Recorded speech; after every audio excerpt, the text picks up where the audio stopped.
6-члена делегација во понеделник и вторник со самиот старт на изборната кампања ќе допатува овде во Скопје, ќе има низа средби со председателот на Собранието Трајко Велјановски, со министерот за внатрешни работи Оливер Спасовски, со представниците на политичките партии, со специјалното јавно обвинителство, со Државната изборна комисија, како и со Сдруженијата на медиумите и со граѓанските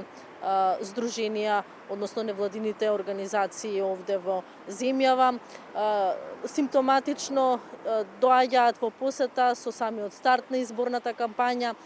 ќе ги пренесат пораките на оние кои што ќе учествуваат и кои што ќе бидат дел од изборниот процес овде во земјава, тој да биде фер и демократски, нешто што и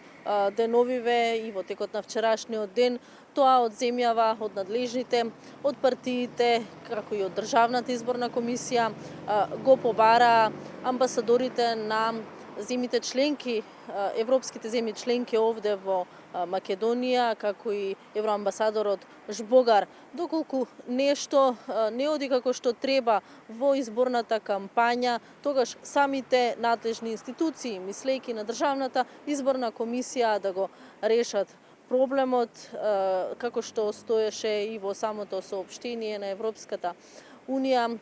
мора политичките субјекти да се определат за стратешката цел и само со кредибилни избори ќе биде признаена за нив, ќе биде легитимна за меѓународната заедница формираната влада после изборите.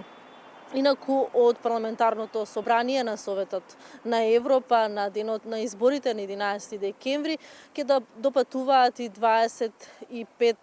члена делегација со цел да ги наблюдуваат изборите.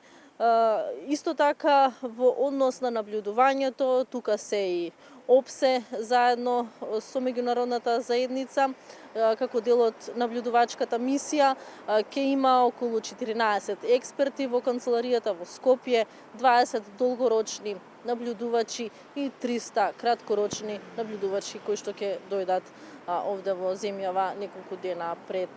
денот на изборите. Што се однесува до фер и демократски избори, утре овде во Државната изборна комисија и афирмативно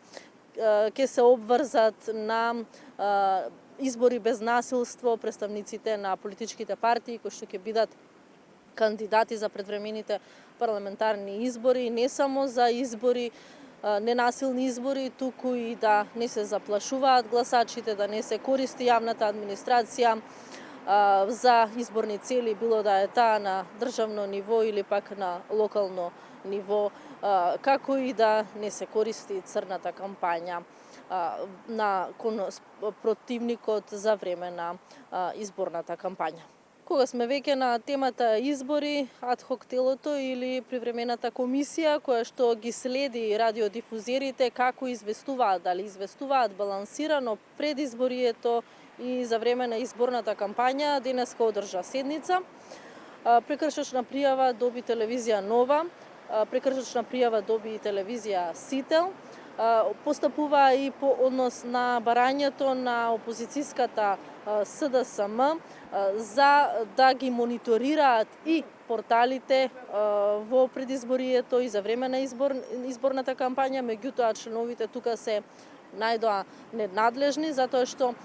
веќе еднаш по ова прашање се изјасни Агенцијата за медиуми дека е невозможно да се следат порталите, иако изборниот законник во еден член негов дефинира дека ќе се следи медиумското представување на партиите и во самите интернет портали. Сепак еве адхок телото кажа дека по ова прашање надлежност има Државната изборна комисија.